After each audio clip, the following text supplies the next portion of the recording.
খাওয়ার সাথে সাথে কলিজা ঠান্ডা হয়ে যাবে এমন একটা লাচ্ছি খান। আজ 2টা লাচ্ছি তৈরি করলাম, একটা নয়। আর এই 2টা লাচ্ছি অনেক বেশি হেলদি এবং যে উপকরণ দিয়ে তৈরি করেছি সবার ঘরে কম বেশি আছে এবং হাতের নাগালে থাকে।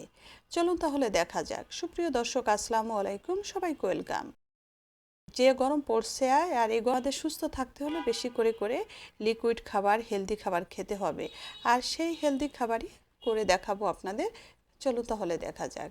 এই প্রথমে আমি তৈরি করব দই কলা লাচ্ছি, যার কারণে 2টা কলা নিয়েছি। কলা 2টা এইভাবে ছোট ছোট করে কেটে অ্যাড করে দিলাম 1 কাপ টক দই, আর দিয়ে দিলাম হাফ লিটার গরুর দুধ, আর দিয়ে দিলাম 6টা খেজুর কুচি করে, কিছু বরফ কিউব দিয়ে দিলাম। দিয়ে এখন এটাকে ব্লেন্ডারে ব্লেন্ড করে নিব।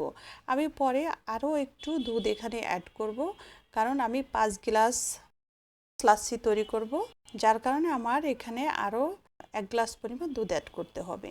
ব্লেন্ডারে ব্লেন্ড করে নিয়ে চলে হয়ে গেছে। গ্লাসে বরফ কিউব দিয়ে লাচ্ছিটা ঢেলে নিলাম, আর দেখেন এর পারফেক্টনেস কতটা হয়েছে। একদম যতটুকু গ্রেভি ঘন হতে হবে একদম পারফেক্ট হয়েছে, আর অসম্ভব মজা হয়েছিল খেতে। হ্যাঁ, একটু খেজুর উপরে দিয়ে সার্ভ করে নিলাম, আর সাথে সাথে কিন্তু আমার বাচ্চারা খেয়ে নিয়েছে।